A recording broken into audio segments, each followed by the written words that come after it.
When you're picking the shadow jury, at least before everything starts and you have your pool, how detailed do you get with your pool? Are you just picking based upon male, female, race, or are you getting deeper as far as white collar, blue collar types of, so you have a deep enough bench that you're matching as perfectly as possible? Ron, let me try this one because I want to make a point. Ron made a good point in response to your question and in response to this question.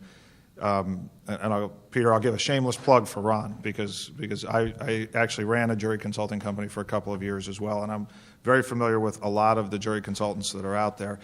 The point you're talking about is bias, and it's one of the most important things that as the consumer you need to understand how good your consultant is, because there's all types of bias that can creep in, and your shadow jury might not be very useful at all if they're biased one way or the other. If they know what you're trying to do, they might start giving you bad information because they're trying to help you. They think they're trying to help you because you're paying them and those sorts of things. So what Ron was talking about is there's a very elaborate scheme that you go through to try to match people as perfectly as possible based on as much information as you get off of the jury questionnaire.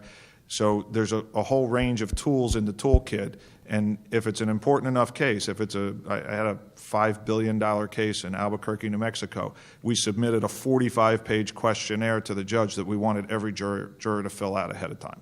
And he said, okay, because it was a $5 billion case. He said, look, this is an important enough case, I'm going to let you have that kind of detail. And so, what Ron and his team do extremely well is not only match the people, but make sure that they're not letting any of this bias creep in. So as much information as you get from the court, you will use to match somebody as closely as possible. One of the other things that the chaperones I call them rodeo clowns because they're constantly trying to get all these people moving and everything. What they'll do is they'll look for bias while the process is going on as well. They'll be sitting there watching these people, making sure that they are paying attention, that they're doing what they're supposed to be doing, that they're not, giving false opinions. So it is very much a controlled situation too, where you have to know that your consultants, that your trial consultants that are running this know how to do this. This is not an easy thing to do to manage a shadow jury.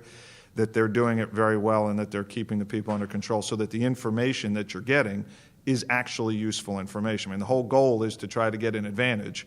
So you want to make sure that the information you're getting is actually valid, accurate, unbiased information.